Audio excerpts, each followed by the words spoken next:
Hello my friends, मेरा नाम मोहम्मद नवीद है और मैं आपको आज इस लेक्चर में पावर पॉइंट के अंदर अलाइन टेक्स्ट से सारा कुछ पढ़ाना शुरू करूँगा। पिछले लेक्चर के अंदर हम लोगों ने टेक्स्ट डायरेक्शन तक पढ़ा था और आज हम कहाँ से स्टार्ट कर रहे हैं? अलाइन टेक्स्ट से स्टार्ट कर रहे हैं। तो अलाइन टेक्स्ट का क्या मतलब है, इसको ज़रा समझ लेते हैं हम लोग। देखिए, सबसे पहले हमें क्या करना है, यहाँ पे कुछ लिख लेना है। तो मैं लिख दिया यहाँ पे नवीद लिख दिया, या आप जो भी लिखना चाहें। अगर आप फ्रस्ट्रेट हो गए तो मैं कुछ नया लिखता हूँ कंप्यूटर लेता हूँ, सही। तो अब मुझे क्या करना है, अब देखिए यार कंप्यूटर लिखा हुआ है। अब मैं चाहता हूँ कि ये सेंटर में आ जाए, ये ऊपर आ जाए। तो मैं क्या करूँगा, यहाँ पे आऊँगा और डेफिनेटली मेरे पास देखिए दिखा रहा है। अब मैं ऊपर चाह रहा हूँ, देखो ऊपर आ गया। मिडल, अगर मिडल चाह रहा हूँ, बॉटम नीचे, अगर नीचे चाह रहा हूँ तो मैं बॉटम लिखा सकता हूँ। समझ आया आपको? तो अगर आप बीच में चाह रहे हैं या अगर आप टॉप पे चाह रहे हैं तो यहाँ इसके ज़रिए आप लिखा सकते हैं। उसके बाद हमारे पास क्या है, कन्वर्ट टू स्मार्ट आर्ट। ये क्या है हमारे पास, अगर आपने एम एस वर्ड के अंदर या एम एस एक्सेल के अंदर ये देखा हो, अगर मैं लेक्चर्स देखे हूँ तो आपको समझ आ जाएगा। नहीं पता तो मैं आपको बता देता हूँ। देखिए, कन्वर्ट टू स्मार्ट आर्ट के अंदर आने के बाद हमारे पास ये बता रहा है कि वो कौन सा स्मार्ट आर्ट चाहिए। फॉर एग्जाम्पल अगर ये चाहिए तो देखिए अब क्या हो गया कि उसने स्मार्ट आर्ट में कन्वर्ट कर दिया। देखिए स्मार्ट आर्ट है क्या, इसको पे समझ लेते हैं, फिर उसके बाद इसके डिज़ाइन और फॉर्मेट की तरफ जाएंगे हम लोग।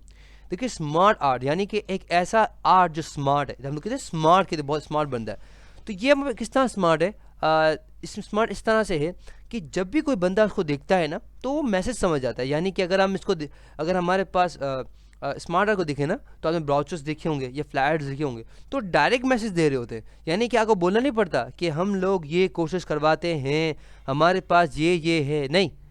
आप जैसे ही वो पेज देखते हैं आपको समझ आ जाता है कि वो क्या करवा रहा है। समझ आया आपको? तो ये क्या कहलाता है, स्मार्ट आर्ट कहलाता है, क्योंकि स्मार्टली वो क्या करता है, हमारे पूरा मैसेज दे देता है। अब जैसे मैंने क्लिक किया, आप देख सकते हैं मेरे पास दो मेन्यू खुल गए। पहला हमारे पास है डिज़ाइन और दूसरा हमारे पास है फॉर्मेट। तो डिज़ाइन में क्या करते हैं, यहाँ पे हम डिज़ाइनिंग चेंज कर, यानी कि अगर हम ये चाहें या ये चाहें, देखें ना, अब थोड़ा तब्दील देख रहे होंगे, देखें थोड़ा डार्क हो गया, तो ये डिज़ाइन करना चाहें तो वो कर सकते हैं। इसी तरह से अगर आप चाहें कि अगर ये नहीं चाहिए मुझे, ये चाहिए, इस तरह चाहिए इसका, देखें ना, तो अगर लेआउट को चेंज करना चाहते हैं, क्योंकि हमारे बहुत सारे लेआउट यहाँ पड़े हुए, तो ये चाहते हैं, अगर ये लेआउट चाहते हैं, ये चाहते हैं फॉर एग्जांपल, तो आप ये लिखा सकते हैं। समझा आपको? इसका कलर भी चेंज करना चाहते हैं। अगर आप रीसेट करना चाहते हैं डेफिनेट आप रीसेट भी यहाँ से कर सकते हैं। यानी कि अगर आपने इसका ये कलर कर दिया और आप चाहते हैं कि जैसा था वैसा आ जाए, तो डेफिनेटली आप क्लिक करेंगे तो वो अपनी असली हालत में आ जाएगा। समझा आपको?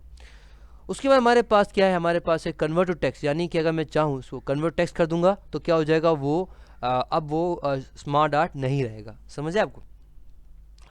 अच्छा भाई, उसमें हमारा फॉर्मेटिंग क्या है, यानी कि वही अगर टेक्स्ट कलर चेंज करना चाहें, अगर इसके अंदर ये अगर ये करना चाहें, इसका फिल कलर चेंज करना चाहें या इसका आउटलाइन कलर चेंज करना चाहें तो यहाँ से भी कर सकते हैं। समझे आपको? अच्छा, उसके बाद हमारे पास क्या है, हमारे पास दूसरा हमारे पास है डेफिनेटली उसके हमारे पास शेप्स है। क्या है हमारे पास, शेप्स। शेप भी डेफिनेटली हमारे पास एम एस वर्ड के अंदर एक्सेल मौजूद है। तो मैं वापस समझा देता हूँ। उसमें में क्या करना है, यहाँ पे आप यहाँ पे जैसे क्लिक करेंगे तो आपको बहुत सारे शेप दे देगा। यानी कि अगर मैं दिल चाहूँ तो डेफिनेटली मैं ले सकता हूँ इस तरह से। मैं कहता हूँ कि आई लव कंप्यूटर, तो मैंने सेलेक्ट कर लिया। अब देखिए मैं जैसे क्लिक करता हूँ, आप देख सकते हैं मेरे पास एक मेन्यू खुल गया जिसका नाम है फॉर्मेट। जैसे जो हमारे पास स्मार्ट आर्ट के अंदर मौजूद था मगर वो आधा खुला हुआ था, तो मैंने आपको आधा समझाया नहीं। मैंने जब ये पूरा खुलेगा तो मैं पूरा समझाता हूँ। तो यहाँ पे आप देख सकते हैं सारी चीज़ खुली हुई है। तो यहाँ पे बस क्या, अगर हम चाहें तो इसका देखें कलर चेंज करना चाहें, कलर चेंज कर सकते हैं। स्टाइल हम चेंज करना चाहें, अगर इसका अंदर कलर चेंज करना चाहें, जैसे मैं कहूँ कि यार इसका कलर रेड होना चाहिए या इस तरह होना चाहिए, जब समझ आए आपको। अगर मैं चाहूँ आउटलाइन कलर चेंज करना चाहूँ तो आउटलाइन कलर भी चेंज कर सकता हूँ, ब्लू करना चाहूँ, जो भी करना चाहूँ। इसको इफेक्ट देना चाहूँ तो 3D देना चाहूँ इस तरह से कि देखो ये दिल कैसा वो हो रहा है, देख समझ आए आपको, देखा। अच्छा, इसके साथ हमारे पास अगर इसका टेक्स्ट दिखा हुआ है, अब टेक्स्ट किस तरह देखते हैं हम लोग, अगर हम राइट क्लिक करें और अगर हम इसमें चले एडिट टेक्स्ट करने चले जाएँ तो यहाँ पे लिख भी सकते हैं। मैं कहता हूँ आई लव कंप्यूटर्स, सही।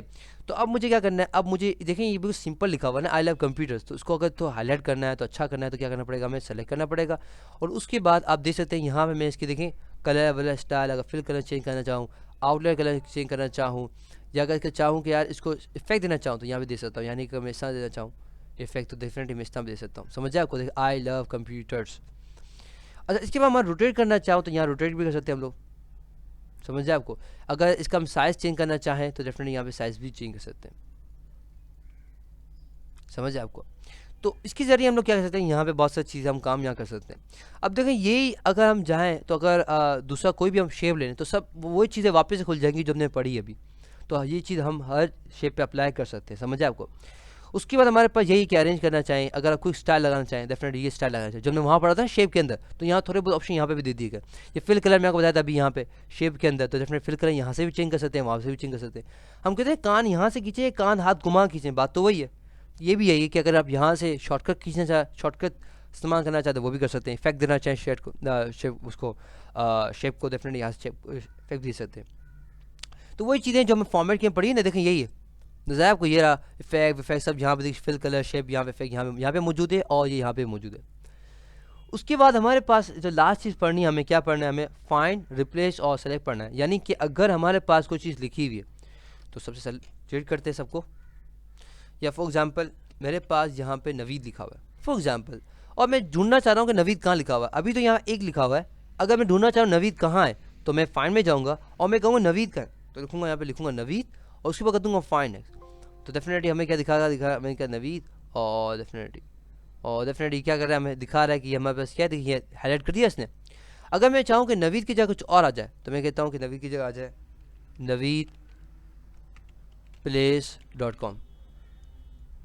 अब हम देखा होगा कि नवीद की जगह क्या आ गया, अब naveedplace.com आ गया, समझ आएगा। तो फाइंड ढूंढता है और रिप्लेस क्या करता है, हम जो बोलते हैं उसकी जगह रिप्लेस कर, समझ आएगा।